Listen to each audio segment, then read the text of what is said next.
La Cátedra Rectoral Nelson Mandela es un espacio promovido por el rector de la Universidad Mayor de San Andrés, destinado a promover el desarrollo cultural, cívico y político, mediante la transferencia de conocimiento e información veraz entre ciudadanos y ciudadanas y grupos de nuestra comunidad. Casi un siglo de construcción de la democracia boliviana serán expuestos y analizados.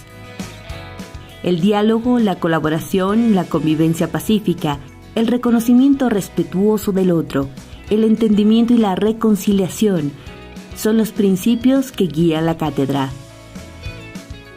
Con expositores de excelencia, abriremos espacios de encuentro para personas de todo el país. Tendremos 20 módulos sobre democracia, consistentes en un texto, un cuestionario y una tarea. 20 conferencias nacionales e internacionales para profundizar en asuntos sobre democracia. 10 coloquios para debatir y reflexionar. Ven y forma parte de este proceso de enseñanza y aprendizaje.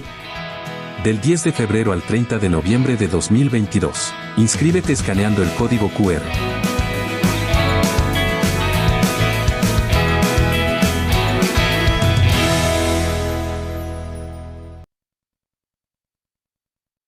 Buenas noches a todas y todos los amigos que jueves a jueves siguen con nosotros este espacio de la Cátedra Rectoral Nelson Mandela de la Universidad Mayor de San Andrés en La Paz, en Bolivia. Es un gusto tenerlos nuevamente hoy, como todos los jueves, en esta larga marcha que venimos desde el principio de año hablando sobre democracia. Hemos hablado y hemos discutido sobre qué cosa es la democracia, las formas democráticas que existen o coexisten. Hemos hablado de los partidos políticos, de lo que es la política, de los valores y principios que sustentan la democracia. Hemos hablado, en fin, hemos ido con diferentes personas y personalidades escarbando en los recovecos de esta palabra y este concepto tan mentado de todos los días, la democracia. Estamos en la recta final, estamos terminando el año y estamos terminando el programa. Vamos a dedicarle ahora un par de programas, 2 o 3, al tema de la discriminación. El principio es que en la democracia cabemos todos y todas por igual, por encima de razas, regiones, de dónde venimos, culturas, en fin, todos cabemos en la democracia. Sin embargo, todo sistema democrático también sufre de formas de discriminación y queremos hablar de ello. Es lo que vamos a iniciar hoy y en nombre del rector de la Universidad, Óscar Heredia Vargas, que permite este espacio de presentación y diálogo, quiero saludar a todos, a Erika y a Tatiana de Reencontrarnos, que están con nosotros, y al equipo técnico que está detrás, que nunca lo vemos, pero que hace todo el esfuerzo y que sigue minuto a minuto la transmisión, y que en esta ocasión desde Bogotá nos está ayudando a que todo salga perfecto. A todos un saludo grande, a la gente que nos está viendo también, y voy a darle paso a Tatiana Rojas, que desde Bogotá va a ser la persona que hoy modere el espacio que vamos a iniciar sobre democracia sin discriminación. Buenas noches, Tatiana. Julio, ¿cómo estás? Buenas noches y a todas y todos quienes nos están viendo el día de hoy. Bienvenidas y bienvenidos. Gracias por estar en este espacio nuevamente, como decía Julio, para poder reflexionar sobre algunos de los conceptos más importantes que consideramos que están relacionados justamente con el fortalecimiento de la democracia en la región y en el país. El día de hoy tengo el placer de presentarles a la persona, a nuestra querida invitada que va a estar el día de hoy para que podamos hablar justamente de cómo en la democracia cabemos todas y todos. Vamos a estar el día de hoy con Lía Ceballos, secretaria general de Ashanti, Perú. Lía Ceballos es bachiller de psicología, es afrofeminista, gestora cultural y comunitaria, miembro del Comité Asesor de la Juventud Afrodescendiente de América Latina y el Caribe, miembro de Jóvenes para la Salud de la Organización Panamericana de la Salud, OPS, y miembro del Comité Asesor de Global Fund for Women. Lía Ceballos ha cursado Gestión Pública y Social en tiempos de crisis, políticas públicas y agendas legislativas con enfoque de género, y ha participado en el 6º Congreso Estado y Políticas Públicas, Pensar la Pospandemia, Políticas Públicas para la Reconstrucción, Estado y Desarrollo en una Nueva Etapa, por Flaxo Argentina. Y también ha cursado Políticas Públicas con enfoque intercultural en la Pontificia Universidad Católica del Perú. Lía ha sido también ex becaria de la Escuela de Formación Política Millennials para el Cambio de la Fundación Konrad Adenauer y parlamentaria joven nacional del programa Parlamento Joven del Congreso de la República del Perú 2019. Lía, es un placer contar con tu presencia el día de hoy. Si hubo algún error en la presentación, por favor, me corriges. Si no, el espacio es todo tuyo. Todo perfecto. Muchísimas gracias. En principio, muy buenas tardes, noches ya todos a todas. Para mí es un gusto poder estar participando el día de hoy con ustedes para hablar de un tema que es muy importante, sobre todo para el fortalecimiento de nuestra democracia, para el fortalecimiento de la institucionalidad de nuestros países en América Latina específicamente. Me gustaría también comenzar agradeciendo a NDI, al Instituto Demócrata. También me gustaría agradecer a la Universidad Mayor de San Andrés por permitirme participar en el espacio el día de hoy, que considero que puede ser un espacio que nos ayude a reflexionar y a construir ideas establecidas y marcadas para poder dialogar acerca de las situaciones actuales en nuestros países con relación a la democracia. Este programa también me parece muy importante y me gustaría en principio felicitarlo porque nos lleva también a poder mejorar el diálogo que tenemos con nosotros y nosotras mismas como actores sociales, mejorar nuestra visión también dentro de nuestros actores políticos y poder así incrementar la participación ciudadana en estos procesos que nos ayuden a reflexionar y articular, centrándonos en, por ejemplo, ejes específicos, en este caso y con el tema del día de hoy, en temas de discriminación, específicamente y cómo esta afecta en nuestra democracia, ¿no? Y cuál es el peligro que esta enfrenta. Si bien directamente me voy a enfocar dando menciones y puntos específicos a mi país, a Perú, creo que los problemas que enfrentamos en Perú con relación a la discriminación, a la desigualdad, son muy similares a los que ocurren en América Latina y que es importante que también nosotros podamos reflexionar cuáles son esos puntos que compartimos y también cuáles son los avances o retos o desafíos que enfrentamos en nuestros mismos países, ¿no? Que estos de repente ya tienen algunos avances en algunas materias con relación a otros y que también es importante siempre mencionarlo, ¿no? Que hay países en América Latina que vienen teniendo ya mayor impacto con relación a políticas públicas específicas para hacer frente contra la discriminación y la desigualdad.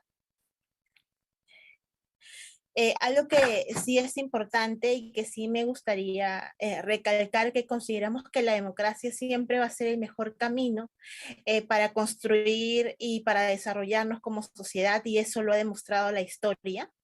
Sin embargo, creo que enfrentamos todavía algunos retos que es importante que podamos discutir como ciudadanía en general, ¿no?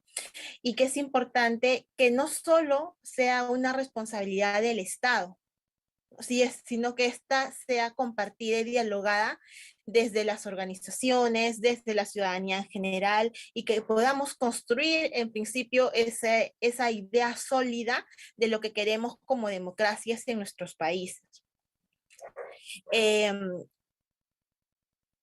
algo que también me parece muy importante es que podamos entender la discriminación que parte de diferentes raíces, ¿no? Y que estas pueden ser las desigualdades estructurales que ya existen, que pueden ser también influenciadas por la precariedad laboral, la desigualdad de la redistribución de riqueza, la vulneración de los derechos humanos, y que todas estas son matrices que nos llevan a la desigualdad social, estructural que vivimos, y esta en general a términos de cómo afecta nuestra democracia y cómo nos afecta como ciudadanía, ¿no? Entonces, es una lucha que creo que en ese sentido parte desde este trabajo en conjunto que deberíamos de asumir Estado, ciudadanía, instituciones, y que también representa retos no solo en el marco político, sino también en el marco social, cultural, económico, que requiere también de esta participación activa para lograr esta democracia más igualitaria y justa, ¿no? Entonces, vamos a entrar como a la pregunta central de estos 20 minutos que tengo para poder dialogar acerca del tema. La pregunta que se hizo específicamente era cuál era la importancia de la no discriminación para una sociedad incluyente. Y sí me gustaría abarcarla como en 3 puntos centrales y específicos que en donde podamos generar una reflexión y una discusión. Sin embargo, dejaría como una pregunta clave que podrían resolverla posteriormente haciendo como este ejercicio de reflexión, ¿no? En principio, si nosotros pensamos cuál es la importancia de la no discriminación para construir esta democracia, en principio la pregunta sería, ¿a quiénes discriminamos nosotros como sociedad? ¿Quiénes son estas poblaciones a las que la sociedad discrimina, a las que el Estado de repente ha excluido históricamente? ¿Y cuáles serían los motivos de por qué nosotros discriminamos como sociedad, ¿no? ¿Y en qué contextos se encuentra este tipo de discriminación? Entonces son esas 3 preguntas claves que yo invitaría a que cada una pueda repensar, y que de esa manera también hagamos el ejercicio de entender cuál es el ejercicio social con relación a la discriminación, ¿no? Entonces, en ese sentido, las 3 palabras claves que considero que podríamos avanzar y poder discutir al respecto tiene que ver con lo que es la discriminación, en principio. Y hay un texto, me parece que es muy importante porque es muy dinámico, reflexivo, concreto, que lo mencionaba Amnistía Internacional, que la discriminación menciona que es dañar los derechos de alguien simplemente por ser quien es o por creer en lo que cree, y que es nociva porque perpetúa la desigualdad, ¿no? Esas 3 líneas tal vez de este significado de discriminación creo que puede ayudarnos mucho a ver la discriminación en concreto, cuál es la afectación que tiene y por qué es nociva específicamente para la sociedad, ¿no? Y esta discriminación tiene un lugar cuando una persona no puede disfrutar de los derechos humanos, ¿no? O de otros derechos legales en condición de igualdad. En ese sentido, no hay una justificación específicamente porque esa persona no goza de los mismos derechos, ¿no? Y tampoco hay una ley o un trato aplicado a esa situación de discriminación. Todas las personas deben ser tratados por igual, según la ley, ¿no? Con independencia de nuestra etnia, nacionalidad, clase, religión, creencia, género, lengua, orientación sexual, identidad de género, características sexuales, edad, estado de salud u otras identidades que las personas puedan tener u otras condiciones, ¿no? Sin embargo, todavía nos damos cuenta que por solo hecho de pertenecer a un grupo que considera la sociedad distinto a lo heteronormado en la sociedad,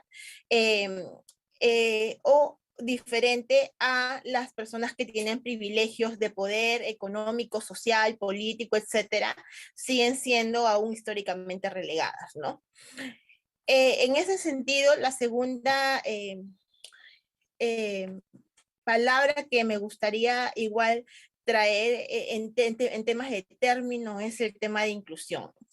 La inclusión responde a un enfoque, según la UNESCO, que hay que entenderlo de manera positiva como esta diversidad de personas con diferencias individuales, entendiendo que la diversidad nunca va a ser un problema, sino una oportunidad de poder enriquecer a la sociedad, ¿no? Y que este enriquecimiento social se va a dar en temas de participación activa, ¿no? En la vida familiar, educativa, laboral, procesos históricos, sociales y en comunidades específicamente, ¿no? Y que esta inclusión lo que puede lograr es que ciertos grupos o ciertos individuos que históricamente han sido excluidos, relegados, puedan tener las mismas posibilidades y oportunidades para poder realizar sus actividades, ¿no? Independientemente de sus tipos de características que ya hemos mencionado.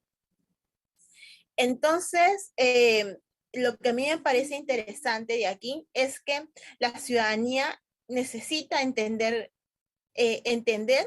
que la inclusión no necesariamente tiene que ver con una especie de cuestiones, por ejemplo, en mi país concretas que mencionan. No hablamos de inclusión porque quieren tener mayor cosas o mayor oportunidades, ¿no? Sino que veamos que son contextos en donde han habido desigualdades históricas que es necesario también poder reparar, ¿no? Y que el Estado pueda asumir esta responsabilidad histórica de poder generar políticas afirmativas, políticas públicas para el desarrollo de estas comunidades como una manera de reparación, ¿no? Por las situaciones históricas que han sufrido en algunos de los casos.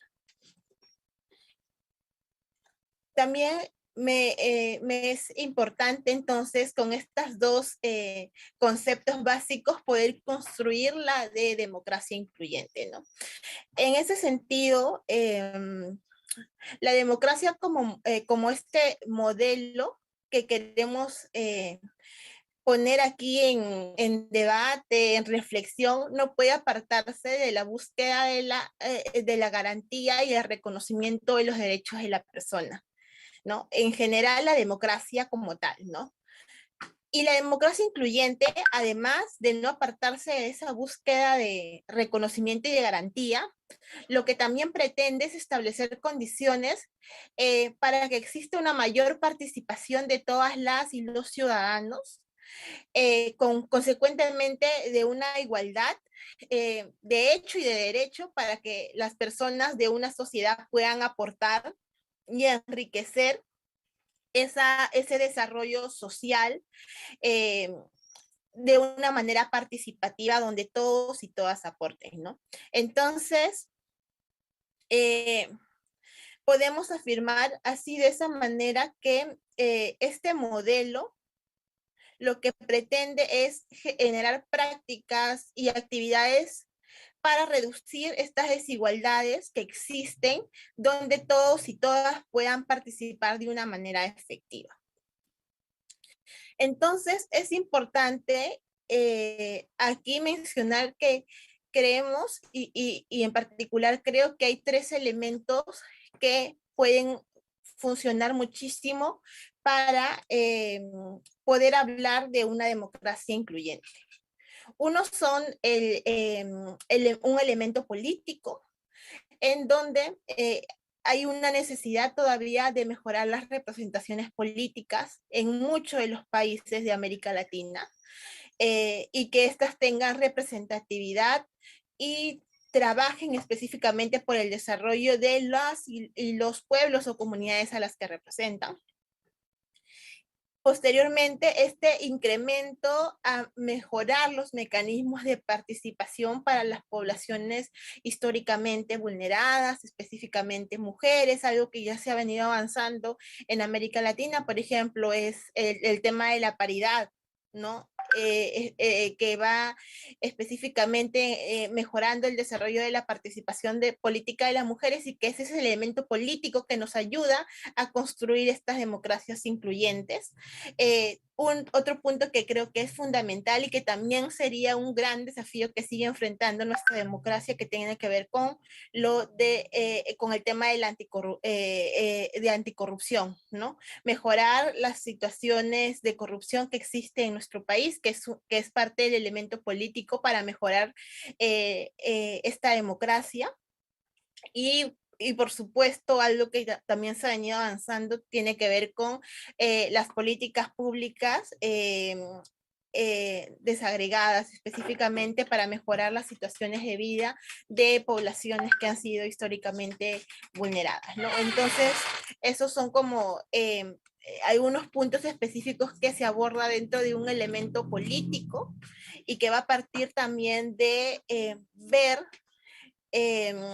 si realmente hay una voluntad, ¿no? De las y los representantes políticos de poder mejorar esta democracia, fortalecerla, incluyendo la participación social de las personas.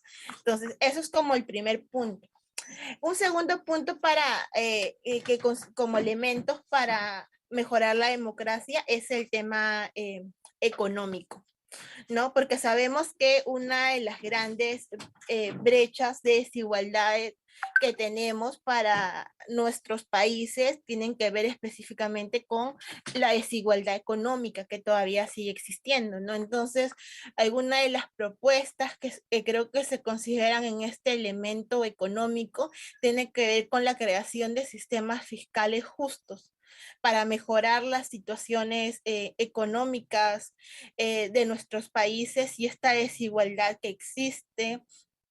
También mejorar el acceso a los recursos públicos básicos y que éstas realmente lleguen a todos nuestros países, porque nuevamente regresando a un ejemplo de Perú, el acceso a la educación, el acceso a la salud, en las comunidades sean afroperuanas o indígenas todavía es muy deficiente, ¿no? Y en algunos casos no existe. Entonces, para nosotros mejorar esta democracia también es necesario poder generar este mejoramiento de estos accesos públicos para que llegue a la ciudadanía.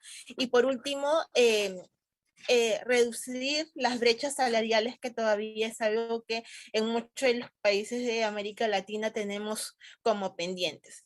Y por último, este elemento democrático social que nos parece importante tiene que ver con mejorar la participación social política de las poblaciones que se encuentran históricamente vulneradas y también de las y los jóvenes para poder generar recambios generacionales que contribuyan a poder seguir avanzando con ideas nuevas, con propósitos nuevos con relación a la democracia, la gobernabilidad, con algunas perspectivas distintas también que éstas se adecúen a la realidad y también generar estas mesas de diálogos o que específicamente las políticas que se diseñan sean dialogadas con las personas que van a ser beneficiarias, ¿no? Y que eso también es un ejercicio democrático que contribuye a generar inclusión dentro de la participación de la ciudadanía en el fortalecimiento de la democracia, en el fortalecimiento de la política en general, ¿no?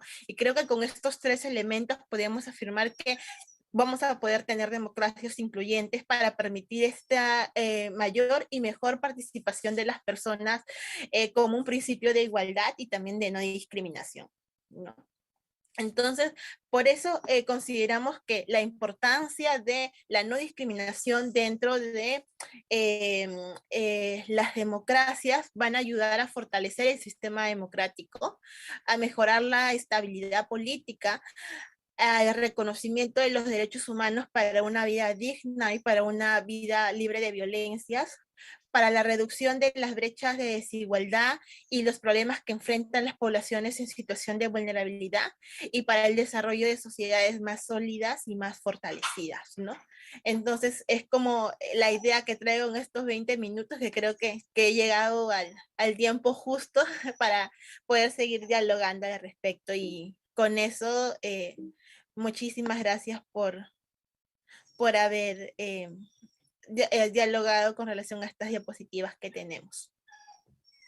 Lía, muchísimas gracias. Creo que hay unos, voy a quedarme con justamente esas 3 preguntas que mencionabas al principio, que creo que son muy interesantes para poder de alguna manera relacionarnos más a nivel personal con lo que son los efectos o incluso las causas de la misma discriminación, ¿no?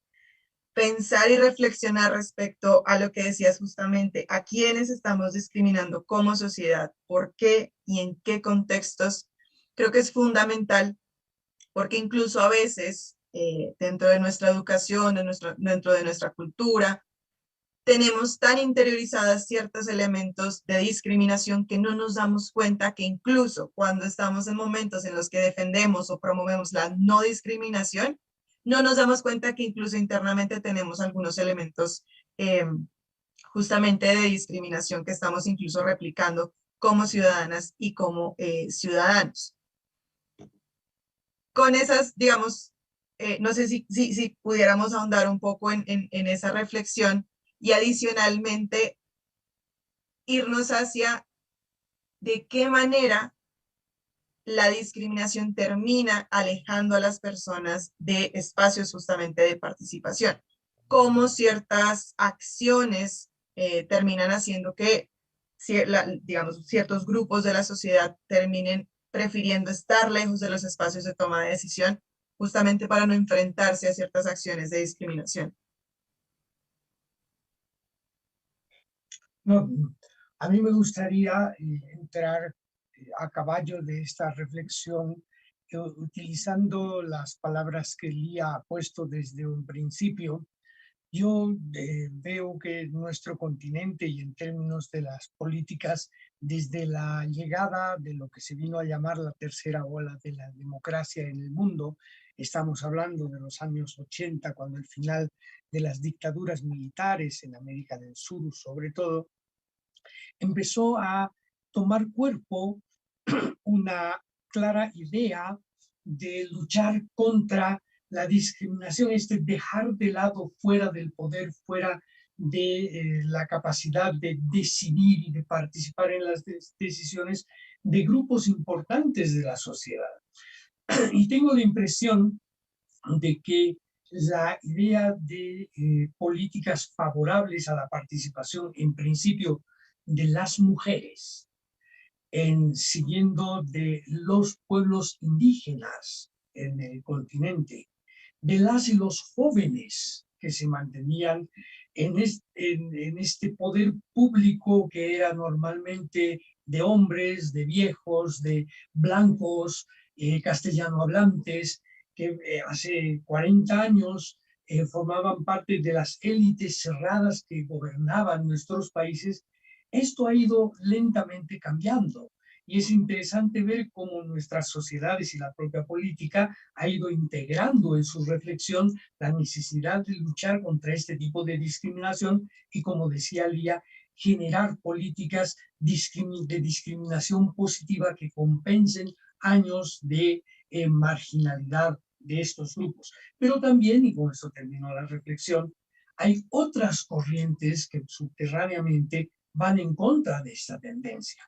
Quiero imaginar, por ejemplo, los peruanos y bolivianos vivimos esto, no es lacerante, no es muy fuerte con relación a nuestro vecino Chile, ¿no?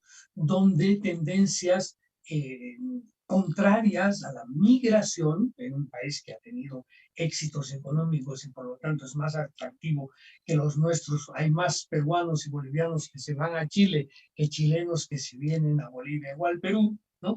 Y se generan ahí corrientes de contención y de rechazo de tipo xenófogas en estas sociedades y en otras, pensemos en la Europa y los migrantes.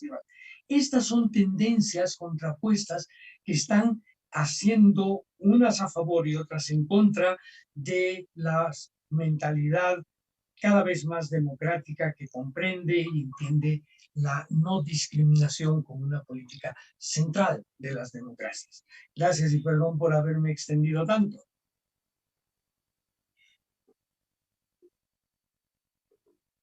No, está perfecto, Julio, no hay ningún problema. Creo que igual las reflexiones justamente siguen por ese lado. No hemos avanzado en algunos aspectos, digamos, incluso a nivel regional, como decías hace un momento, como decía Lía también, de discriminación positiva para la inclusión, por ejemplo, de mujeres, de jóvenes, pero todavía, y por eso me parece muy importante la pregunta que mencionas, Lía, todavía nos falta entender a qué otros grupos de la sociedad incluso estamos discriminando, que a lo mejor ni siquiera nos estamos dando cuenta y entender justamente ese por qué y en qué contextos específicos. Voy a retomar entonces con la pregunta, Lía, de primero, cómo entender un poco si cómo la discriminación afecta o aleja de espacios de participación a personas de ciertos sectores de la sociedad.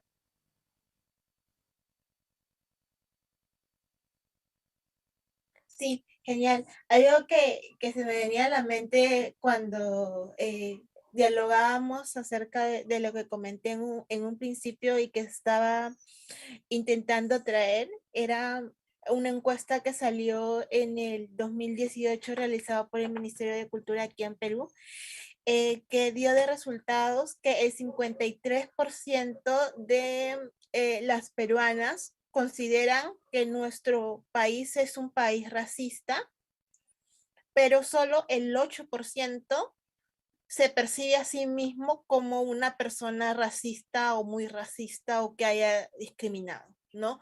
Entonces, entramos en la lógica de cómo existe entonces el racismo. Sí, 53% mencionan que el Perú es racista, pero un solo 8% se dice, ok, yo genero comentarios racistas o discrimino, ¿no? Y eso es algo que pasa muchísimo porque yo creo que hay muchos factores que hay que ver con relación a la discriminación, que tienen que en principio parten por un contexto histórico, que es importante siempre recalcarlo, pero que igual se ha ido alimentando con algunas otras eh, situaciones y al punto de llegar a normalizar estas situaciones de discriminación y de violencia, ¿no?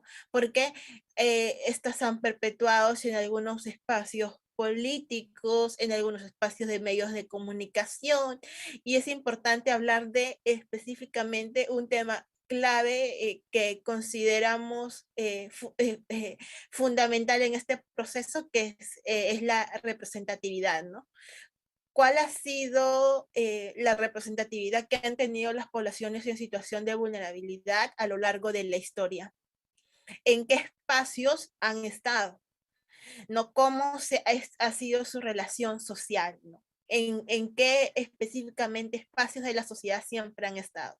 Entonces, cuando podamos reflexionar acerca de estas poblaciones en situación de vulnerabilidad, vamos a poder entender que no han sido en espacios de toma de decisiones, ¿no? O sea, no han sido espacios que han sido realmente atendidos, escuchados por el Estado, que estos han estado en espacios de medios de comunicación, pero asociados como a la burla, a la mofa, a espacios cómicos, ¿no?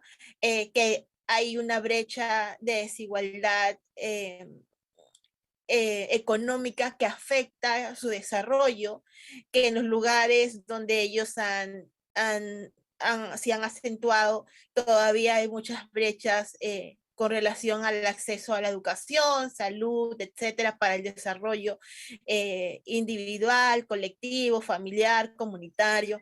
Entonces, podemos entender que no solamente son una, ¿no? Sino son varias situaciones de las que han configurado a lo que nosotros llamamos como una desigualdad o un racismo estructural, ¿no? Específicamente.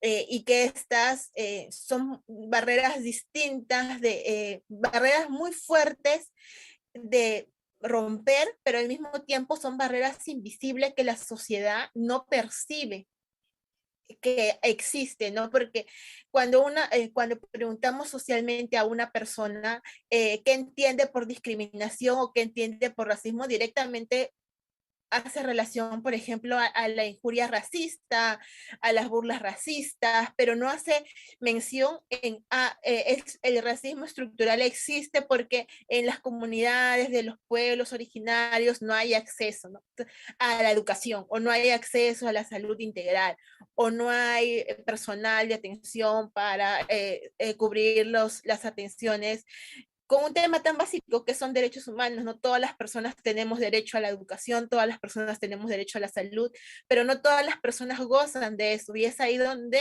el acceso a la educación, el acceso a la salud se convierte en algunos casos privilegio, ¿no?, que pueden ser cubiertos por algunas personas y no por otras. Entonces, sí es importante que en principio la ciudadanía comience a reflexionar sobre estas situaciones de desigualdad, que es algo que todavía creo que como ciudadanía nos falta hacer. Por eso decía que es muy importante que cuando hablemos de fortalecer la democracia, no solamente hagamos el hincapié de el Estado debería fortalecer con políticas públicas la democracia, ¿no?, o debería fortalecer el desarrollo. O sea, también es importante entender que no solamente es responsabilidad del Estado, sino también es responsabilidad de la ciudadanía exigirlo, practicarlo, reflexionarlo, hablarlo, visibilizar la problemática, porque si no se visibiliza la problemática es como, o sea, no existiera, ¿no? Y no hay todavía responsabilidad estatal de poder asumir alguna necesidad que la población pueda tener cuando no es aún visible. Entonces eso también yo creo que sería importante. Asimismo, este estudio detalló que la mitad de los peruanos se ha sentido algo discriminado, muy discriminado o discriminado, el 28% según el color de piel. El 20% mencionó que había sido discriminado por los ingresos y el 17% mencionó que que había sufrido discriminación por rasgos faciales o físicos, ¿no? Entonces también ahí entender que la discriminación es parte por algo que mencionaba hace un momento, por las identidades de las personas, ¿no? Y que estas se acentúan más cuando las personas tienen otras identidades distintas a lo heteronormado socialmente, ¿no? O a los privilegios sociales que se encuentran, que la sociedad que está en el imaginario social, para decirlo de esa manera, ¿no?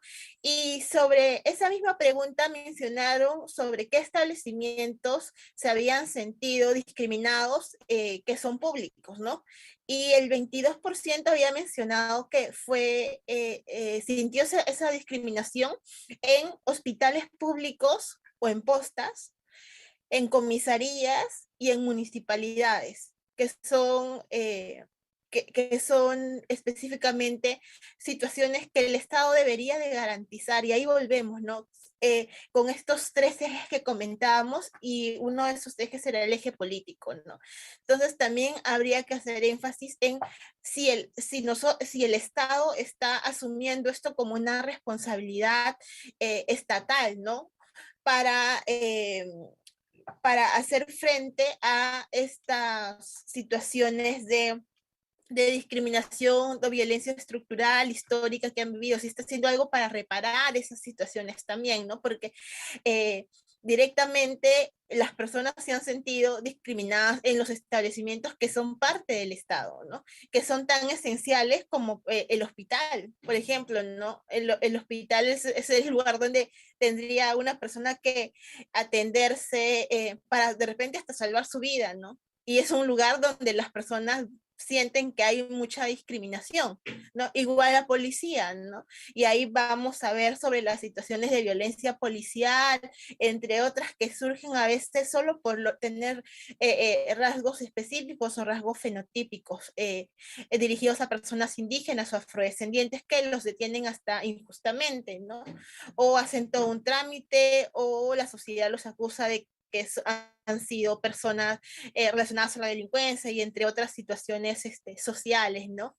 Entonces, son problemáticas que todavía enfrentamos y que estas son responsabilidades, sí, del Estado solucionar, pero también es responsabilidad, como lo mencionaba desde un inicio, responsabilidad ciudadana para hacer hincapié y mejorar en ello, ¿no? Y llegando como a la pregunta que decías, ¿qué es lo que sucede? ¿No? ¿Cuál es el impacto que esta situación tiene? Es que, en principio, las personas que sufren de discriminación, los grupos o comunidades, no tengan participación activa en la política y no puedan ser ellos y ellas quienes tomen las decisiones políticas sobre sus realidades, sus territorios, eh, comunidades, etcétera, ¿no? ¿Por qué? Porque no hay un incentivo a su participación política, porque en esos espacios no son espacios donde hayan estado históricamente y sea muy difícil de llegar, ¿no? Y con ello también es tener la representatividad específica, ¿no? Que el Estado debería garantizar como un derecho, ¿no? A la representación política de todas las personas específicamente, ¿no? Ya, muchísimas gracias. Hay algo muy interesante que quisiera resaltar en lo que mencionas, y es que si bien la igualdad, la inclusión, el pluralismo son valores muy y principios muy importantes para el desarrollo de la democracia, que el Estado, digamos, tiene una responsabilidad, debería tener un rol activo en promoverlas y en permitirle a todas las personas que ejerzan sus derechos de participación, derechos políticos, sin ningún tipo de discriminación. Lo que mencionas creo que es muy importante porque la ciudadanía ahí también tiene un rol fundamental, y es que en el día a día tenemos que practicar justamente la no discriminación, ¿no? Todo lo que mencionamos o que mencionas más bien y que conocemos de discriminación en entidades públicas como hospitales, o lo que conocemos como la discriminación estructural dentro de instituciones como la policía o como las Fuerzas Armadas, de alguna manera en algunos países, finalmente también se compone de los actos individuales de cada una de las personas, ¿no? Entonces, esa revisión un poco interna de identificar esa discriminación que tal vez ejercemos como ciudadanos y ciudadanas sea un paso importante para entender que la igualdad la construimos entre todas y todos en la sociedad. Y hay un elemento importante, pasando a lo último que mencionabas de la representación, que ha tenido de alguna manera también un debate muy fuerte en los últimos años, y es el elemento de la representación, ¿no? Hay algunas posiciones tal vez en la sociedad que se van un poco al extremo, sobre todo cuando hablamos de representación de naciones y pueblos indígenas, y es esa pureza o esa sí, visión de lo más puro es lo único que que puede representar de alguna manera, ¿no? Entonces, se da, por ejemplo, en términos de que una persona indígena tiene que hablar solamente ese idioma de su comunidad, o si no, ya no es lo suficientemente originario para ejercer una representación verdadera. Pero entonces, si no habla ese idioma y tiene un segundo idioma, como el castellano, para relacionarse con las instituciones públicas, ya no es tan originario, por decirlo de alguna manera, y ya no está intitulado a una representación. Ese debate creo que es un poco, quisiera ahondar un poquito en cuál es la visión que se tiene, justamente porque de todas maneras la representación viene de lo que considere la misma comunidad, ¿no? De lo que considere la misma grupo de la sociedad, de quién pueda ser la persona o las personas que puedan representar sus intereses y justamente participar de manera libre en democracia, sin que incluso ahí en espacios de apertura y de inclusión estemos poniendo de alguna manera desde fuera ciertas condiciones de cómo tiene que verse esa representación. ¿Cómo podemos entender entonces, y aquí cierro con esta pregunta, o más bien, permitir la representación para que se ejerza como las mismas o los mismos grupos de sociedad lo quieran ejercer, sean grupos de mujeres, jóvenes, personas afro, personas indígenas, de la comunidad LGBTI? ¿Cómo podemos entender y respetar justamente esa representación en lo político?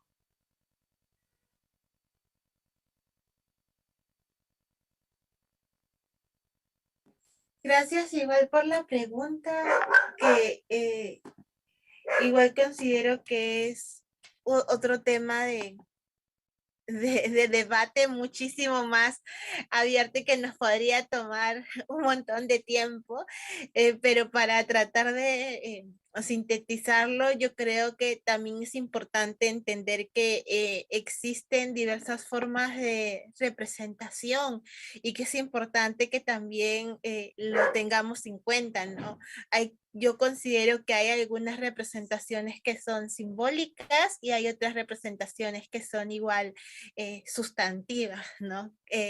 Por ejemplo, y este es un tema que también entra en debate, que no necesariamente tiene que ver con los pueblos originarios, pero que también nos lleva a mucho análisis, es, por ejemplo, la representación de las mujeres, ¿no? Cuando hay mujeres que son mujeres, pero que no necesariamente llevan políticas de género, ¿no?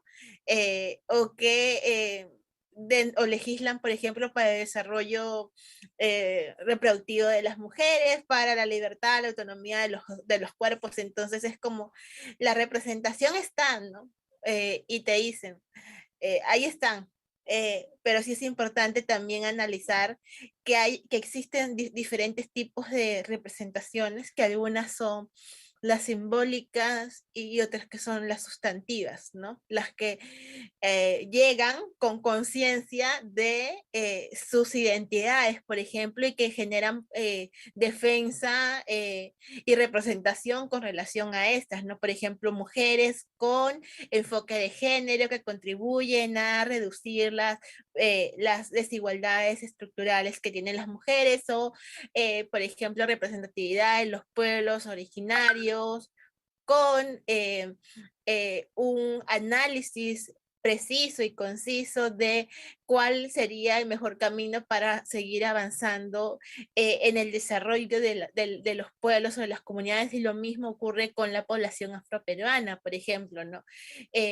Algo bastante interesante en nuestro país, en Perú, es que nosotros hemos tenido representatividad de la población afroperuana en el Congreso. Sin embargo, esta nunca ha llegado por un movimiento social, sino ha llegado por representación de deportes, por representación de otros tipos de espacios donde la persona ha sido muy conocida y ha llegado como en ese momento. Y cuando, por ejemplo, tenemos esa representación y queremos articular, muchas veces el espacio no se da para poder hacerlo, ¿no? O por ejemplo, manifiestan que el racismo no existe o que es algo que ya ha sido avanzado. Entonces es aún complicado poder hablar de eso. Yo creo que en los países de América Latina en general hemos avanzado con la representación simbólica, hemos avanzado mucho con, por ejemplo, aquí tener escaños. Aquí en Perú hay escaños para congresistas específicamente, sobre todo originarios, de los pueblos originarios.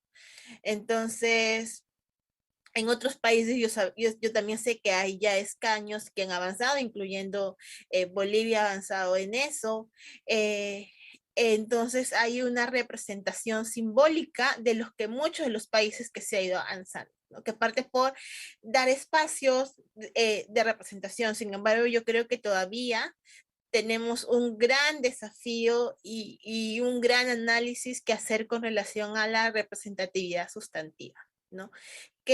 Cómo mejoramos que las personas que lleguen a estos espacios contribuyan al desarrollo de las personas que van a representar, que eso también yo considero que es un punto muy esencial, que deberíamos de trabajar en ello, ¿no? Y que todavía es una deuda que tenemos pendiente, no solo desde el Estado, sino también desde la reforma electoral, específicamente de cómo determina en principio el desarrollo el desarrollo de esta participación, cómo motiva esta participación, también tiene que ver con el desarrollo de la ciudadanía, ¿no? De cómo también elige a sus representantes y bajo qué fundamentos lo realiza, ¿no? Entonces yo creo que sí es todavía una deuda que tenemos con relación a este tipo de representación, porque sí nos lleva aún al debate de que si esta representación simbólica realmente va de la mano con el desarrollo de las personas o las comunidades a las cuales representan. Y hay otro punto que además creo que, y aquí lo conecto con la experiencia boliviana, y es justamente me tomó el atrevimiento de tomar el ejemplo boliviano siendo del exterior, pero es la experiencia un poco de tenemos o tienen leyes justamente de discriminación positiva que mencionaba Julia hace un momento, todo un marco normativo en el tema de la paridad, que lo que se ha visto es que si bien la ley existe y de alguna manera se tiene el compromiso desde las instituciones públicas, primero se reconoce que allí se llegó, en este caso sí, por movimiento más que todo social, ¿no? Los grupos feministas de la sociedad boliviana lograron ciertas conquistas en la construcción de estas leyes y estos instrumentos legales, pero también se reconoce que a medida que las mujeres fueron accediendo a más cargos de representación, se empezó a ver un aumento de violencia política contra las mujeres. Entonces creo que, y si estás de acuerdo conmigo en esto, Elía, otra deuda tal vez puede ser el asegurar que los instrumentos legales y políticos incluso no se queden solamente allí, sino que realmente busquen que en el momento en el que las personas digamos, superen esas barreras invisibles, esos techos de cristal, pisos de cemento que podemos llamar técnicamente, encuentren un espacio saludable para la participación verdadera de alguna manera. Y conecto esta pequeña reflexión con una pregunta que tenemos en nuestro chat de Jesús Limpias, que nos dice cómo justamente podemos hacer para que las políticas públicas, la constitución, las leyes, los decretos, dejen de ser un poema esperanzador y se aplique efectivamente y en beneficio de los grupos de la sociedad que sufren una discriminación.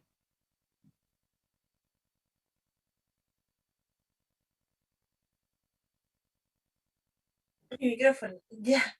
Yo creo que esas preguntas siguen siendo bastante complejas de analizarla, pero ahí tal vez haciendo un cherry al trabajo que estamos realizando en Ashanti, nosotros nosotros hemos trabajado en un documento que es sobre la legislación contra el racismo y la discriminación racial en Iberoamérica. Y es un material que después de la sesión igual puedo facilitar y compartir, donde hace análisis sobre a los avances que se han avanzado en materia legislativas, como por ejemplo la norma especial contra el racismo, ¿no? Esta norma la tiene, por ejemplo, Bolivia, la tiene Brasil, la tiene Costa Rica y la tiene Venezuela, ¿no? Entonces hay algunos países, por ejemplo, de América Latina, que todavía tienen una deuda histórica con tener una norma especial contra el racismo, ¿no?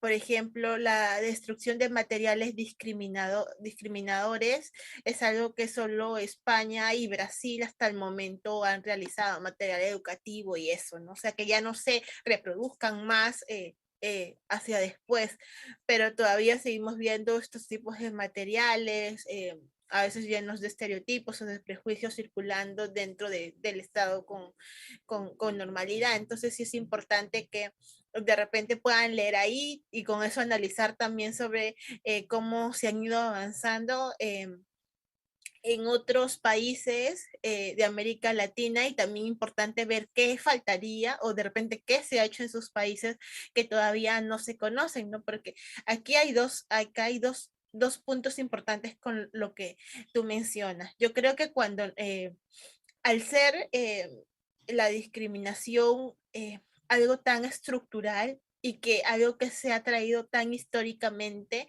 cuando se escalan pisos, se presentan más desafíos frente a esos pisos, ¿no? O sea, eso pasa, por ejemplo, con la representación. O sea, llegamos a tener representación. En algunos espacios llegamos a tener paridad, ¿no? En algunos cargos específicos, pero luego salieron otros desafíos.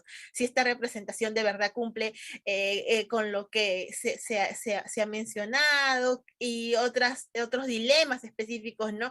Lo mismo sucede, por ejemplo, cuando las mujeres incrementaron su participación política, ¿no? Llegaron a ese piso de la participación política.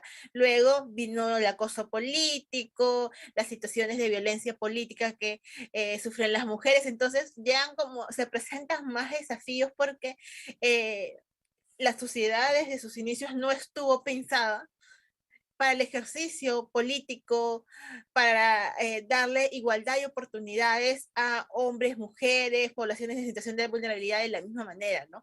Entonces, mientras vamos avanzando, que eso es bueno, finalmente, todo avance es bueno, también nos vamos dando cuenta que hay otros desafíos que necesitan ser atendidos frente a esos pasos y que probablemente la ciudadanía no los vea, ¿no? Entonces, yo creo que sí, hay muchos desafíos con relación a la participación de las poblaciones en situación de vulnerabilidad. Hay desafíos enormes. De repente los dos que estamos tocando tienen que ver con lo de la representatividad de pueblos originarios, afroperuanos, afrodescendientes, indígenas y otras con las mujeres, pero probablemente vayamos a ver que encontremos desafíos si podemos hablar de otras diversidades, como por ejemplo la de las personas con discapacidad, ¿no?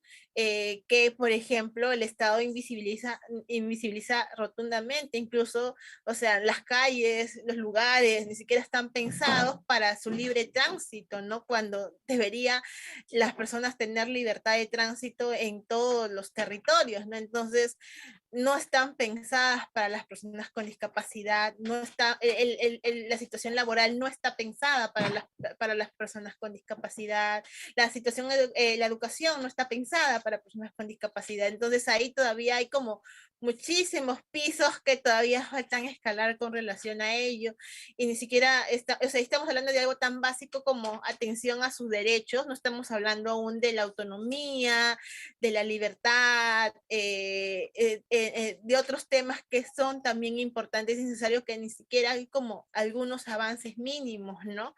Entonces eso también yo creo que es importante. Yo creo que cada población en situación de vulnerabilidad tiene sus brechas, pero tiene también sus retos y desafíos que el Estado y la ciudadanía en general debe comenzar a visibilizar para el desarrollo de sociedades más fortalecidas, ¿no? Entonces, eso básicamente.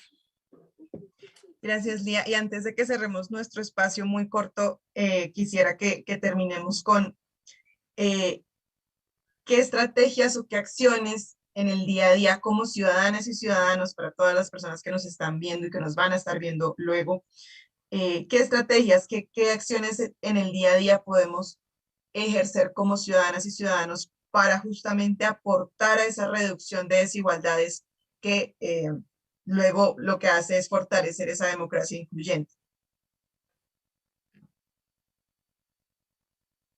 Yo creo que en principio va por visibilizar, va por educarnos y por escuchar. Yo creo que eso es importante y clave, ¿no? En principio, educarnos, porque la educación tampoco estuvo pensada para el reconocimiento. Aquí, por ejemplo, en nuestro país, para la población afrodescendiente, el Estado todavía no reconoce la existencia constitucionalmente del pueblo afroperuano. O sea, en la Constitución, el Estado no reconoce la existencia del pueblo afroperuano. Por ejemplo, eso sí sucede con los pueblos indígenas, comunidades nativas, ¿no? Pero con el pueblo afroperuano es una invisibilidad por parte de la Constitución. Y al no reconocer el Estado, tampoco hay políticas que estén fuertemente dirigidas y que tengan un gran impacto al desarrollo del pueblo afroperuano, ¿no? Y que estas no solo estén como lo tenemos ahora, que está dentro del Ministerio de Cultura y una dirección específica, pequeña, que trabaja para el desarrollo del pueblo afroperuano y que esta articula con otros ministerios, pero todavía hay que esperar como en términos burocráticos que de verdad tomen conciencia y genere ese diálogo. Entonces todavía hay muchas brechas, pero algo que tampoco existe es que, por ejemplo, en las historias, en la educación básica regular, en los libros educativos, haya la presencia de cuál fue el desarrollo, el aporte del pueblo afroperuano. O sea, eso no existe en nuestro país, por ejemplo, ¿no? Se cuenta la historia desde que llegó la esclavitud, eh, y acabó la abolición de la esclavitud y borrados totalmente de la historia, ¿no? Es como si haya pasado como nada hasta el día de hoy. Entonces, sí es importante en principio educarnos, porque algo que sucede es que todavía no tenemos conciencia ciudadana, colectiva, de cuál ha sido el impacto de la población afroperuana y la discriminación o el racismo, el impacto de las situaciones históricas, productos de la esclavización, de la esclavitud que vivieron las personas y cuál es la brecha de desigualdad que se vive, ¿no? Probablemente si hablemos de las comunidades indígenas sucedería lo mismo, ¿no? Hablar cuál ha sido el impacto del colonialismo específicamente para el desarrollo de las poblaciones indígenas, ¿no? Y cómo estas se han generado en la actualidad tremenda brecha de desigualdad que existe. Poder hablar así de las poblaciones LGTBQ, de las poblaciones con discapacidad específicamente, ¿no? Y no tenemos esa información. Entonces, es también parte de un privilegio social poder tener acceso a estas, ¿no? Entonces, es importante que las personas que tengan ese privilegio puedan sensibilizarse, puedan informarse y de esa manera también puedan generar una conciencia sobre las problemáticas que existen con relación a la desigualdad, ¿no? Y cómo estas se han configurado históricamente para que algunas poblaciones específicas tengan mayor impacto con la desigualdad, ¿no? Y estas preguntas que hacíamos, ¿quiénes son? ¿Por qué? ¿En qué contexto? Y ellos puedan sensibilizarse con eso. Entonces, como que ese sería como el primer paso, ¿no? El segundo paso yo creo que sí es importante que la ciudadanía lo visibilice y que no normalice las situaciones de discriminación por tan pequeñas que sean, ¿no? De esas discriminaciones que ocurren necesariamente como injurias, como insultos, discriminatorios o racistas o burlos en los medios de comunicación, que trate de visibilizar y que vea que eso no es normal, ¿no? Que si bien la sociedad ha sido configurada para que esto parezca normal, incluso parezca hasta gracioso, indefenso, hay que darnos cuenta el real impacto que tiene en la vida de las personas que son víctimas de esta discriminación, víctimas de este racismo. Entonces, ese sería como el segundo paso que creo yo que tiene que ver con la visibilizarlo para que sea un problema público, para que sea atendido también por el Estado, pero que es importante eso, ¿no? Que si existe la visibilidad del problema, ese espacio deja de ser solo un pequeño problema, sino se va ampliando y es un problema público. O sea, sabemos que esto afecta porque muchas personas lo viven, porque hay denuncias, porque existe este hecho, ¿no? Entonces, al convertirse en un problema público, hay intervención del Estado para subsanar ese problema que ya es público.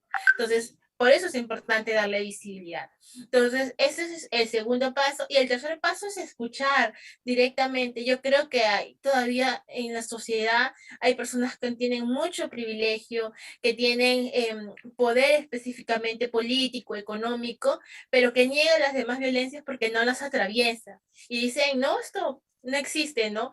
O no, la discriminación es tiempo del pasado, ¿no? Es tiempo de la colonia, tiempo de, no sé, de inicios de la República, probablemente es lo que digan, ¿no? Cuando probablemente no lo vivan. Entonces, qué importante es solamente esa frase, escuchar las problemáticas y tener una voluntad política, escuchar las problemáticas y no reproducir discursos de discriminación, escuchar las problemáticas y no reproducir discursos de odio, escuchar las problemáticas para poder apoyar en la transformación de que eso deje de ser un problema, ¿no? Entonces creo que la ciudadanía, y que es un ejercicio muy democrático y que es un ejercicio que fortalecería también la participación ciudadana, es que nosotros como ciudadanos, ciudadana, hagamos ese simple ejercicio de escuchar la problemática de la otra persona, escuchar la problemática del vecino, escuchar la problemática de la persona que está en situación de vulnerabilidad en mi comunidad, en mi barrio, en mi cuadra específicamente, porque ese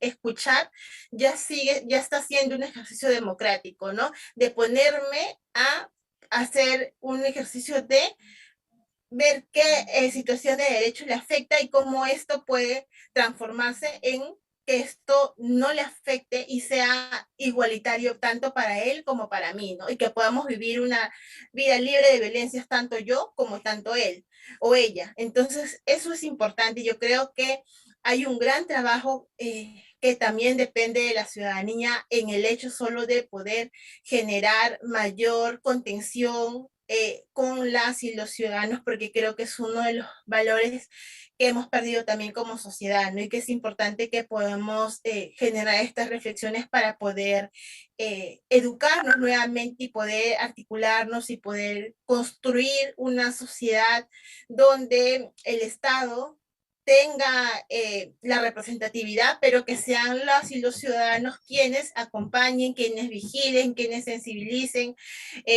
quienes actúen para que esto sea realmente cumplido, ¿no? Y esos son como los 3 puntos claves que a mí me parecería que la ciudadanía debería generar. Excelente. Educar, visibilizar y escuchar. 3 pasos con los que creo que podemos cerrar este espacio, que además son muy importantes, como justamente los acabas de describir cada uno, que podemos ejercer en el día a día todas y todos quienes estamos el día de hoy pendientes justamente de esta conversación, que nos va a permitir aportar desde nuestro rol como ciudadanas y ciudadanos a la reducción de las desigualdades y a la promoción de la inclusión justamente en la democracia. Lía, muchísimas gracias por haber estado en este espacio. Y Julio, te devuelvo la palabra para que podamos hacer el cierre. Gracias, Tatiana. Gracias, Lía. Yo me quedo con esto de visibilizar, con esto de escuchar, con esto de dialogar.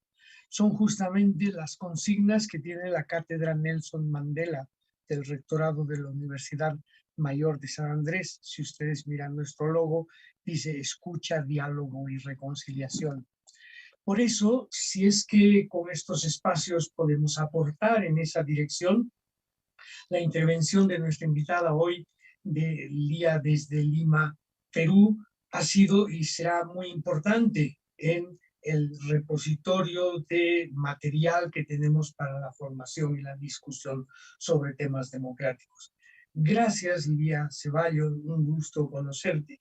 Gracias, Tatiana, por la excelente moderación que has tenido el día de hoy, y al equipo técnico, al equipo de Reencontrarnos que nos acompaña y nos apoya en este trabajo. También un singular y fuerte abrazo de reconocimiento por lo que están haciendo.